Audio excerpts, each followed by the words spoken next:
Hey everyone, it's Melinda here. This video is going to be my story on how I finally got a diagnosis for how I've been feeling for months on end now. I want to share this story so those of you that are going through similar things and not getting any answers, please tell your doctors you want these tests to make sure this isn't what's wrong with you. I've spent a lot of money and have seen so many doctors to just now finally get a diagnosis. And I think it was all because of God, to tell you the truth. Anyway, I have been having a lot of issues for months now. Like, my anxiety has been bad, fatigue, dizziness, lightheadedness, short of breath off and on, chest pains, like all these things. And I've been in and out of the ER several times. I've seen a GI specialist. I've seen a cardiologist. I've been told to go see a kidney specialist. I even switched my primary care physician because I didn't like the way she was doing things. And it's been nuts. And hundreds of dollars in different medications. And I still don't feel right. And I'm still not better, and nobody would listen to me. Oh, it's just your anxiety. It's just postpartum. You'll feel better. La da da da. Like all these things. Well, here I am, 11 weeks postpartum, and I'm still not feeling better, and my symptoms are getting worse. Like there's something wrong with me. Please listen to me.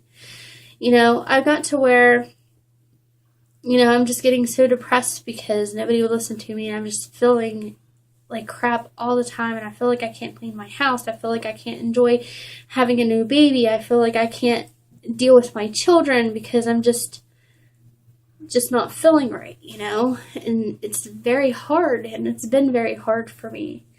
So, I've been praying to God so much, please give me a sign.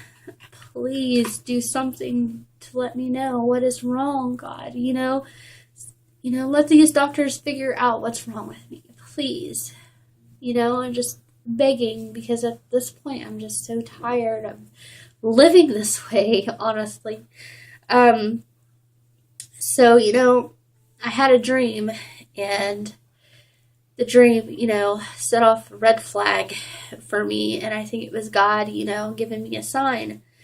And some things happened that made the sign even more clearer. Like, my chest pains started becoming more frequent and lasting longer, and my shortness of breath got worse, especially at night. While I'm sleeping, would wake me up. I felt like I was suffocating. Just my dizziness would get worse. I couldn't do much without getting out of breath. Just all these things. And just this past week, it started getting worse. I went in to see my doctor, and I actually see her nurse practitioner because I called and told them, I'm having shortness of breath. I'm not feeling right. My blood pressure's been running a little lower. Maybe it's because of that, because I am taking blood pressure medication. So she's thinking that it's just low blood pressure. So she cuts my dose in half and to see if it's that. But it just kept on getting worse after that. I even suggested what my dream was about to her, and she told me, oh no, it couldn't possibly be that, and I'm like, okay, that makes me feel better. She's like, I'm going to send you to an ENT because your tonsils are abnormally large and your ears are impacted with wax and they need flushed out. That's probably what's causing you to be dizzy and causing you to be lightheaded, and and I was like, okay, well, that, that makes sense because, it could throw your equilibrium off, whatever, She said, I'm going to do some blood work, and I'm going to check one thing to make sure, you don't have what you suggested, because if this comes back abnormal, then it's possible that you could. And I was like, okay, that makes me feel better. The same day I get a phone call, and they told me that my blood work was normal. So, I was like, whew, thank goodness, thinking, well, maybe it's not that. Maybe that sign wasn't from God. Maybe it's something else, So I go a couple days, and my shortness of breath kept on getting worse. Like, I couldn't even sleep at night because, it was just getting so bad. I felt like I was suffocating all the time. And then I just decided, to take my fingernail polish off, repaint my fingernails or something, pass by time, try to keep my mind off of things a little bit. And I noticed that my nail beds, I don't know if you guys can see it on here. Probably not. My nail beds, like down here, are purple. And I'm like, oh, well, that's not normal. So, I got to Googling, and it suggested what my dream was about and what I suggested to the nurse practitioner that it may be. And it suggested some other things like low oxygen levels in the blood, etc., etc. So, I called my doctor and I said, listen, I'm still having shortness of breath, and I took my fingernail polish off, and my nail beds and my fingernails are purple. Should I be worried? And she was like, yes, you need to get in here now. So I did, and I got the kids ready, and I went to her office, and they took me back right away. And she was looking at my nail beds, and she took my oxygen levels and everything. And she said, your oxygen levels are normal, but, you're having shortness of breath, with rest and having purple nail beds. It's not normal for your age. She's like, the only time I see that is in older people that are struggling to breathe. Their oxygen levels are low, and they're usually on oxygen and all this other stuff. She was like, the only time I see it in your age is because of pulmonary embolism. And that's what my dream was about. And that's what I suggested to her nurse practitioner. And that's what I was thinking that it was. Like, something kept on telling me. God kept on telling me, I think. That was a sign, telling me. So she sent me over to the hospital straight away to have a CAT scan done with contrast. Give me 1 second. Sorry about that. One of my kids were yelling for me. They're just playing tag or hide and go seek or something, running around screaming at each other. Anyway, she sent me over for a CAT scan with contrast and some blood work. So they did the blood work, and then they did the CAT scan, and she told them to tell me that I was not allowed to leave until she got the results and talked to me first. And I said, okay. So I'm waiting and waiting. It seems like forever because, I'm panicking at this point. My aunt died 2 years ago of a pulmonary embolism because her doctors wouldn't listen. And just the thought that I could have that was really, stressing me out and weighing heavy on my mind. Well, the results came back, and the receptionist yelled for me. And it was my doctor wanted to talk to me on the phone. And I said, oh, great. This is going to be bad news. Well, it was bad news. I do have a pulmonary embolism, and I was sent over to the ER right away to be administered blood thinner medication and to have, they did an EKG. They did more blood work. They were checking my vitals. My blood pressure was extremely high. It was like 150 over 105. So I don't think it was my blood pressure medicine causing this. So they're probably going to up my blood pressure medicine again. I don't know if maybe it was high just because of stress or something. They did not keep me in the hospital. I was there for a while, but they didn't keep me overnight or anything. They caught it in time before it got too big. And they could only see one blood clot. She said there's usually more than one, but they're not really seeing it. Maybe if they do another one, they'll see more. But there's just that one that they could see very well. And even if there was one, she said it's still life-threatening. So they told me that I had to take blood thinners for at least 6 months or for the rest of my life.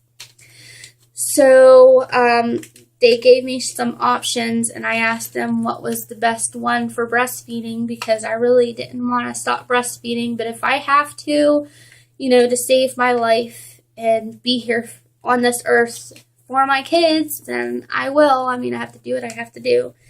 And they did some research, and Lovenox, whatever you want to call it, is the most safest for lactation.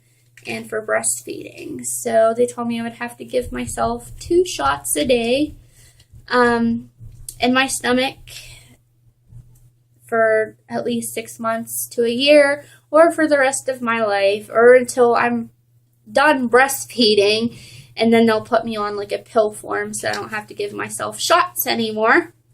But this is what the shot looks like. And this is, I mean, it's Lovenox, but that's the brand name or whatever of it.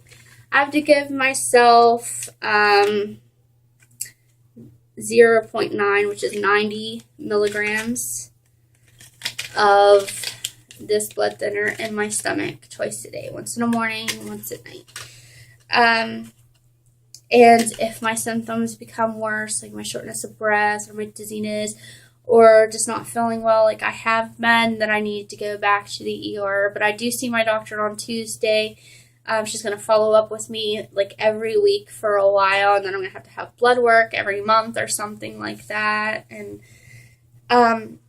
when we went and picked up this medication, it was only for a 10-day supply until I can get in to see my doctor for her to write me another prescription. And, you know, we get there and we drop it off, and the pharmacist gets it ready and everything, and he was like, well, your insurance card pays for, you know, the biggest percentage of this medication, but it's still pretty expensive. And I said, for a 10-day supply? And he said, yes. And I said, how expensive? And he said, $300 expensive. And I said, holy crap. Like, I just immediately started, like, bursting into tears. Like, how are we going to afford this? I mean, it's not like I can't just say, screw it, I'm not going to be able to take it, I'll be fine. No, I need this or I will die. I need it or I will die. And it's that expensive. Like, that was only for 10 days. For 30 days, it's nearly $5,000, and we would have to pay nearly $1,200 out of pocket for a prescription payment. And, like, it's just, how are we going to eat? How are we going to buy groceries? How are we going to do any of this stuff? You know, like, I'm thinking on all of this stuff, and I'm sitting there crying, I'm sitting there panicking, I'm like, I only have 10 days worth. Are we going to have the money after 10 days is over? Because if I don't have this, I will die. Like, you know, it's very stressful thinking about it. My husband's like, I'll do what I have to do. I'll work a lot of extra jobs. I'll get a second job at the police department up where we live. And I said, I don't want you to have to do that. I don't want you to have to work 7 days a week. I don't want you to have to work all these hours, you know, like, it just isn't fair. Why do they make something that you desperately need so expensive? You know, just, what the hell? And, you know, I'm just praying to God, like, why? Why just one thing after the other? Thank you so much for giving me these things and these symptoms and guiding the doctor to finding out my diagnosis and what's wrong with me. But now am I going to be able to afford this medication so I can get better? And I had somebody from my church, you know, give me some information, like the hospital where my doctor's at. They have charity forms I can fill out, but it's not 100% that I will be approved to have any type of help for my medication. She sent me a website for Lovenox reimbursement or patient programming, you know, like assistant programming, to try to, you know, get the payment of this every month lowered, or they'll pay for so many months or whatever for me. Or, you know, there's another, she told me to call, you know, the number on here and talk to them and see if they'll give me discounts or something, you know, to try to lessen, you know, she's a godsend. I'm in the process of doing those things now, and I got the application sent in, and But it could take weeks or months before I can get any assistance or get any help with this, because $1,200 a month for us it's impossible. I mean, I'm going to have to take this for 6 months to a year until I'm done breastfeeding, and then I'll have to be on the pill form. And I asked the pharmacist if there was a cheaper route, and he said no, they're all expensive. So I mean, it's like I'm stuck. I'm just stuck. But you know, my husband, God bless him, he's gonna do everything he can do to get me this medication because I need it.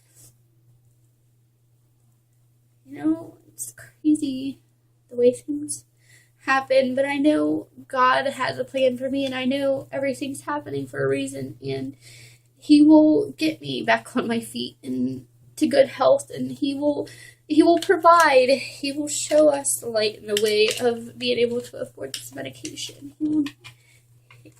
He will do it. I know there's not very many religious people out there, and I mean, if this video bothers you, then just unsubscribe to my channel and not watch my video. Anyway, that's it. I'm sorry it's going on 17 minutes, but I'm just really upset, and I just needed to vent. I needed to get this off my chest, and if anybody else is going through this, just please be on top of it. Tell your doctors, you know, I want a CAT scan done, you know, to make sure you don't have a pulmonary embolism. I don't know if anybody knows how serious these are, but, you know, if they didn't find it when they did, I could have died. I still can. There's still that chance. They told me there's still a 5% chance, you know. It doesn't seem like a lot, but it is. I mean, I'm taking my medicine the way I'm supposed to. I'm going to try to get my medicine so I can afford it. I mean, if my doctor says there is a cheaper route and the pharmacist is wrong, then I may have to do that. I may have to stop breastfeeding.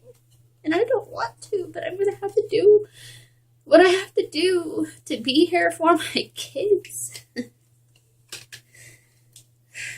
Anyway, thank you guys for watching. I'll see you next time.